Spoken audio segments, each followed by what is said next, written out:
Hola, ¿tienes problemas con matemáticas? No te preocupes, estás en el lugar indicado. Suscríbete y dale like al video.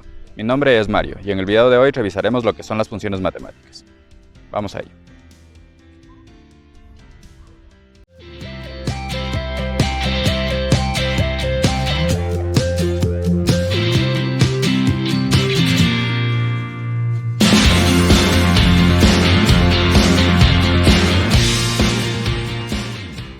Las funciones matemáticas. Las funciones matemáticas pues son una regla de correspondencia que existe entre dos conjuntos, de manera que a cada elemento del primer conjunto, llamado dominio, se le asocia un solo elemento del segundo conjunto, llamado contradominio.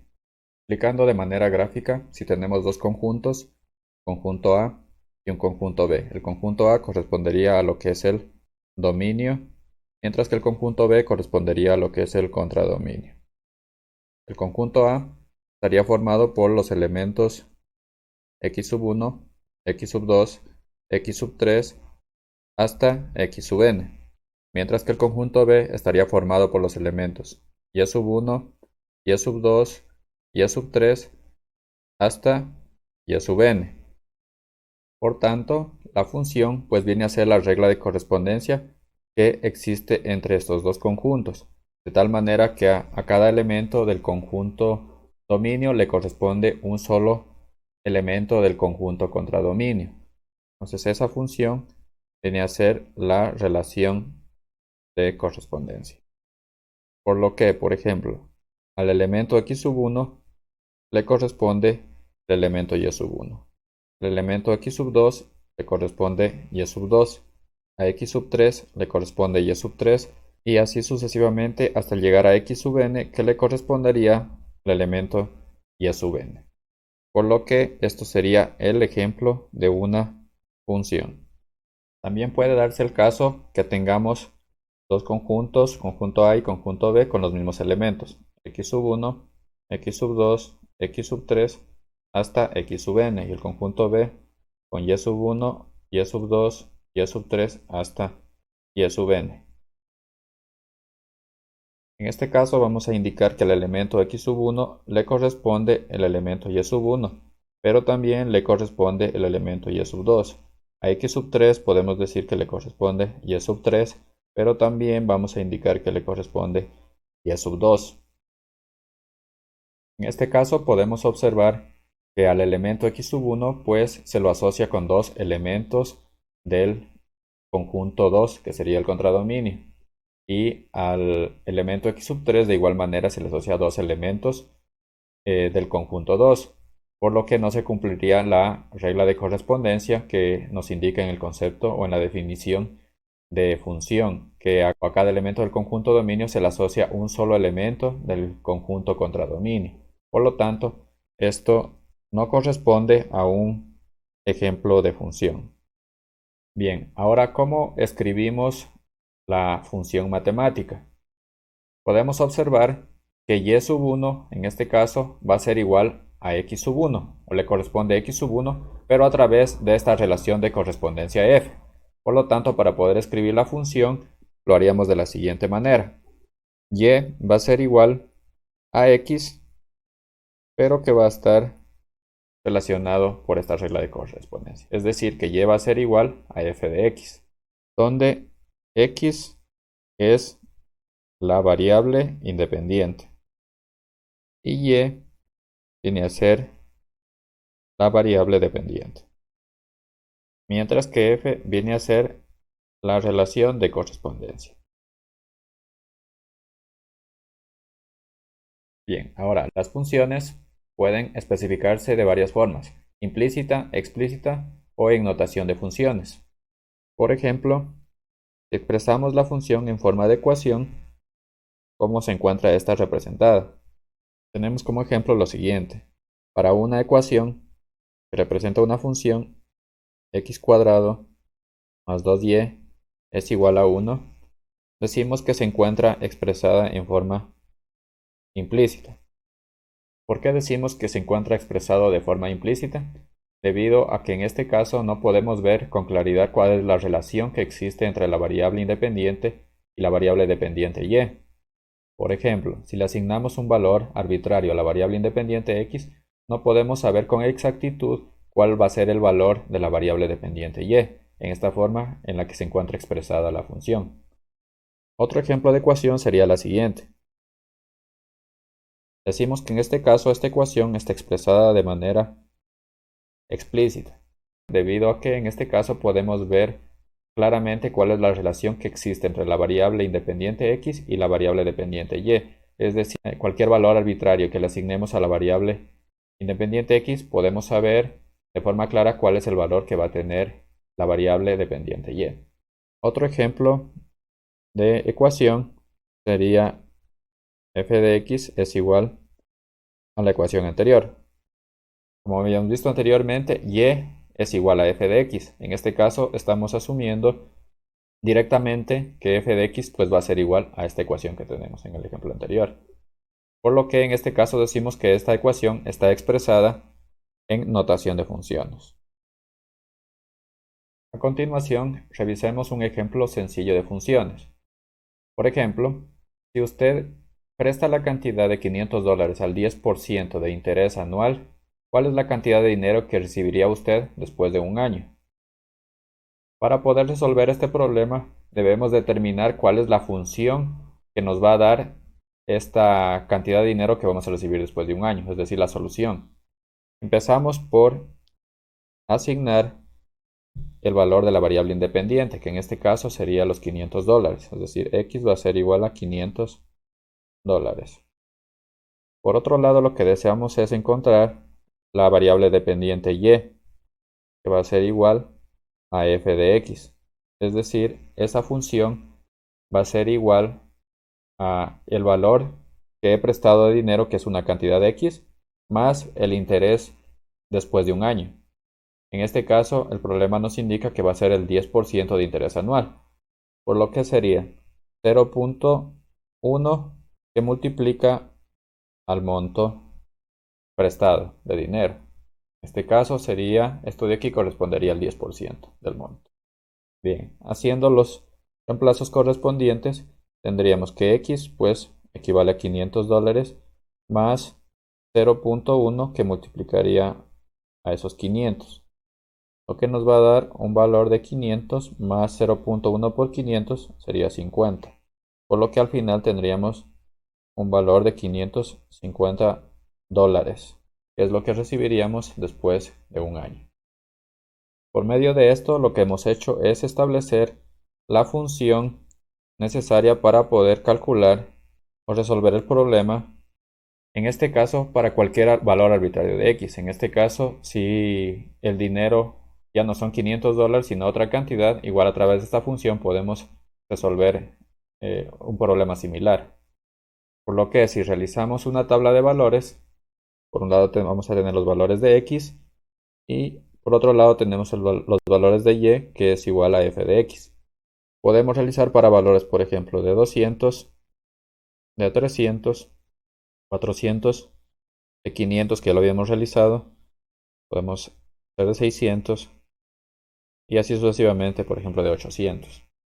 Entonces, utilizando esta misma función, pues vamos a obtener los valores de la variable dependiente. Por ejemplo, para un valor de 200, tenemos que la variable dependiente, a través del cálculo de esta función, nos va a dar un valor de 220.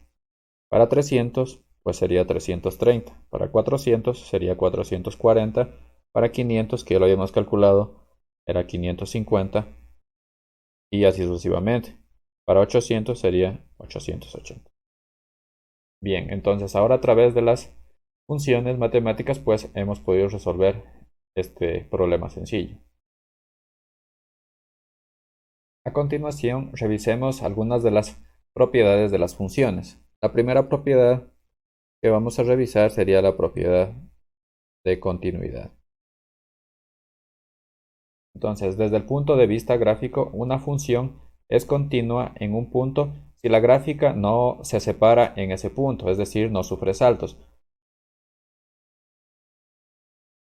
Una función de este tipo podemos decir que es continua en este intervalo de valores de x, pues vemos que no sufre ningún salto o una separación en la gráfica. Podemos analizar, por ejemplo, para el punto 4 y vemos que en este punto 4 no existe una separación de la gráfica o no existe un salto. Por lo tanto, podemos decir que la función es continua en el punto 4. La segunda propiedad que analizamos sería la propiedad de discontinuidad. En este caso decimos que una función es discontinua cuando sufre un salto o una separación en la gráfica de su función.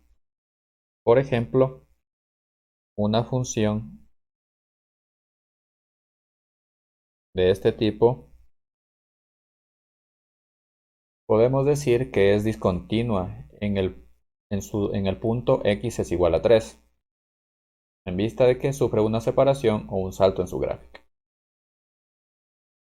La tercera propiedad sería la propiedad cuando una función es creciente. Se dice que una función es creciente y al incrementar los valores de la variable independiente, también lo van a hacer los valores de la variable dependiente. Por lo tanto, una función de este tipo tendría una forma similar a la siguiente.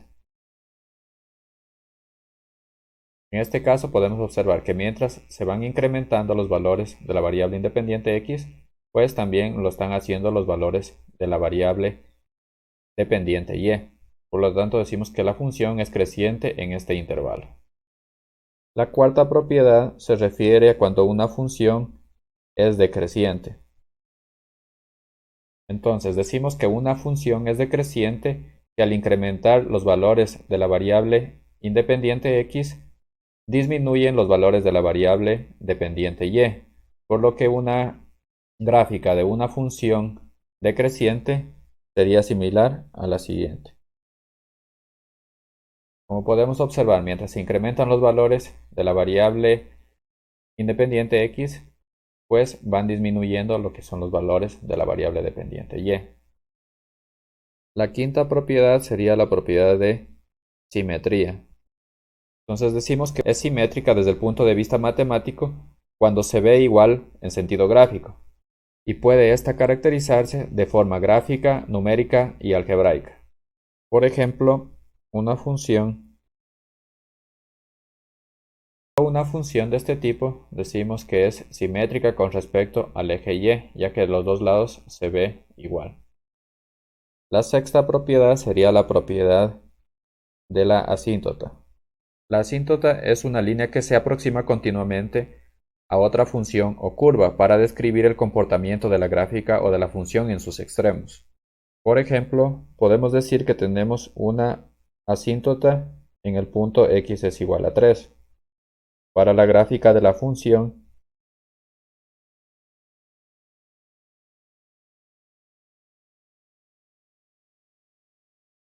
podemos observar entonces que para esta función, que tenemos en color amarillo, la asíntota se está aproximando cada vez más a esta función o a esta curva. De igual manera podemos decir que la asíntota o esta recta vertical está describiendo la forma, cómo se comporta la función o la gráfica de esta función en sus extremos. Podemos ver en este caso que esta función tiende al infinito cuando se acerca al punto 3 o a la asíntota por la derecha, mientras que esta misma función, tiende a menos infinito cuando se acerca al punto 3 por la izquierda. Y la séptima propiedad de las funciones sería la propiedad de dominio y rango. En este caso, decimos que el dominio son todos los valores de entrada de la función, es decir, todos los valores que puede tomar la variable independiente, mientras que el rango es el conjunto de los valores de x de la salida que toma la variable y o f de x. Por ejemplo, si tenemos una función de este tipo, entonces decimos que el dominio de esta función pues son todo este conjunto de valores, mientras que el rango pues van a ser los valores que va a adoptar la variable dependiente en función de los valores de x o en función de los valores de la variable independiente. Eso sería el rango. Y bien, entonces esas serían las propiedades pues más importantes de lo que son las funciones. Revisemos más detenidamente lo que es el dominio y el rango de una función. El dominio de sub f corresponde al conjunto formado por los valores posibles para la variable independiente x, mientras que el rango R sub f corresponde a los valores del contradominio para los cuales y es igual a f de x. Bien, para entender este concepto, a continuación realicemos unos ejemplos. Bien, nos hemos planteado el siguiente problema. ¿Cuál es el dominio de la función f de x es igual a 3x al cuadrado menos 5x menos 6? Entonces, para poder determinar el dominio de esta función, debemos analizar cuáles son los valores posibles que puede tomar la variable independiente x a fin de que la función f de x exista. En este caso podemos observar que la variable independiente x no tiene ninguna restricción en cuanto a los valores que pueda tomar, es decir, puede tomar tantos valores negativos, positivos o incluso un valor de cero, y la función de igual manera siempre va a existir. Por lo tanto, decimos que el dominio para esta función van a ser el conjunto de los números reales, es decir, d sub f va a ser igual al conjunto de los números reales. O escrito de otra manera, x pertenece al conjunto de los números reales. O si lo expresamos en forma de intervalo, debería ser x pertenece al intervalo desde menos infinito hasta infinito. Bien, entonces este sería el dominio de esta función cuadrática. Bien, a continuación nos planteamos un nuevo ejercicio en el cual debemos determinar el dominio de esta función, la misma que corresponde a una función racional. Recordar que para obtener el dominio de una función racional, lo que debemos analizar es siempre su denominador, en vista de que en las funciones racionales siempre el denominador o el polinomio del denominador debe ser diferente de cero. Por lo tanto, cuando el polinomio del denominador tenga un valor de cero, cualquier número dividido para cero nos va a dar como resultado infinito, lo que equivale a una indeterminación, es decir, en este punto la función no existiría, por lo cual indicamos x más 5 pues va a ser igual a 0. Despejando x tendríamos que x va a ser igual a menos 5. Por lo tanto, en este valor de x es igual a menos 5, el polinomio del denominador sería 0, con lo cual la función f de x en este punto no existiría. A partir de esto definimos lo que es el dominio, es decir, el dominio de sub f pues va a ser igual a x que pertenece al conjunto de los números reales siempre y cuando que se cumpla esta condición, que x tiene que ser diferente de menos 5. Bien, a continuación revisemos un nuevo ejemplo de cómo determinar lo que es el dominio de una función racional. En este caso, igual que el anterior, debemos examinar lo que es el denominador, al tratarse de una función racional. Bien, entonces procedemos de la siguiente manera. Vamos a factorar lo que es el denominador. En este caso, al tratarse de un polinomio cuadrático, tendríamos que determinar dos números que sumados nos den menos 5 y multiplicados nos den menos 6. Esto sería x más 1 y x menos 6.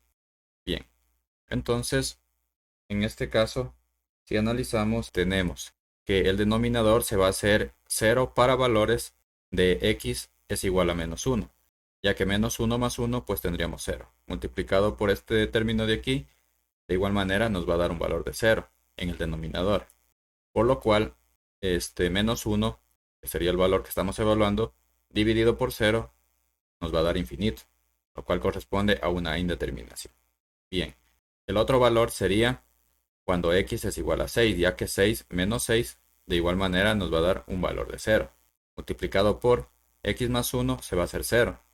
Y luego 6 dividido por 0 de igual manera nos va a dar una indeterminación. Por lo tanto, decimos que cuando x es igual a 6 o cuando x es igual a 1, la función no existe en ese punto o no está definida. F de x no está definido en estos puntos. De aquí, pues, es fácil determinar lo que es el dominio. El dominio viene a ser x puede pertenecer al conjunto de los números reales con la excepción o siempre que se cumpla la condición de que x tiene que ser diferente de menos 1 y x tiene que ser diferente de 6. Bien, a continuación revisemos un ejemplo de cómo obtener el rango de una función. Para obtener el valor del rango de la función, recordar que el rango son los valores que puede tomar la variable dependiente y en función de la variable independiente x. Por lo tanto, para poder hallar el rango de la función, se debe despejar, en este caso, la variable independiente x. Para lo cual vamos a reescribir la ecuación que tenemos, indicando que y es igual a 6x más 1 dividido por 1 más 3x. Luego vamos a proceder pues a despejar la variable independiente x. Procederíamos de la siguiente manera.